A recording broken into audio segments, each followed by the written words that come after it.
தொகுதி பங்கீட்டு பேச்சுவார்த்தைகளில் திமுக மற்றும் அதன் கூட்டணி கட்சிகளிடையே ஆரம்பத்திலிருந்தே சில இழுபறிகள் நீடித்தன. சென்ற தேர்தலை விட மற்ற கட்சிகளுக்கு குறைத்து கொடுத்து விடலாம் என கணக்கு போட்டது. ஆனால் நினைத்ததற்கு மாறாக அது சற்று கூடுதலாகவே கொடுத்துவிட்டது. குறிப்பாக காங்கிரஸ் கட்சி தமிழகத்தில் தற்போது நிலவும் திமுகவுக்கு எதிரான அரசியல் உருமாற்றத்தை கண்டு விடாப்பிடியாக பேரம் பேசியது. கடைசியில் திமுக கீழே இறங்கி வந்து காங்கிரசிற்கு 28 சட்டமன்ற தொகுதிகள் மற்றும் ஒரு ராஜ்யசபா எம்பி பதவி ஒதுக்கப்படும் கட்டாயத்துக்கு தள்ளப்பட்டது. இது கடந்த தேர்தலை விட 3 இடங்கள் அதிகமாகும். அதேபோல மதிமுகவுக்கு சென்ற தேர்தலை விட குறைத்து கொடுத்து விடலாம் என திமுக கணக்கு போட்டது. ஆனால் தற்போதைய அரசியல் சூழலை கண்டு அக்கட்சி நெஞ்சை நிமிர்த்தியதால் திமுகவால் கிள்ளிக் கொடுக்க முடியவில்லை. மதிமுகவிற்கு 4 இடங்கள் ஒதுக்கப்பட்டுள்ளன.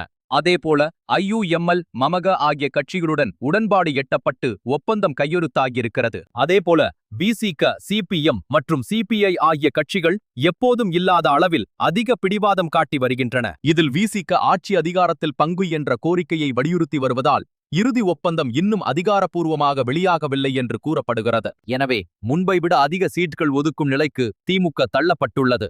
அல்லது முன்பை விட குறைத்து கொடுக்க முடியாது என்ற நிர்பந்தத்துக்கு அது தள்ளப்பட்டுள்ளது. இந்த நிலையில் தன்னிடம் கூட்டணிக்கு முன்வந்த தேமுதிகவிடம் தொகுதிகளை குறைத்துக் கொள்ள திமுக மேலிடம் பேசி வருவதாக தகவல் வெளியாகியிருக்கிறது. முதலில் தேமுதிகவுக்கு 9 சீட் அளிக்க திமுக முடிவு செய்திருந்த சூழலில் இம்முறை 7க்கு குறைக்க பேச்சுவார்த்தை நடப்பதாக தெரிய வந்துள்ளது. தேமுதிகவை பொறுத்தவரை ஒரு ராஜ்யசபா சீட் ஏற்கனவே ஒதுக்கீடு செய்யப்பட்டு விட்டது.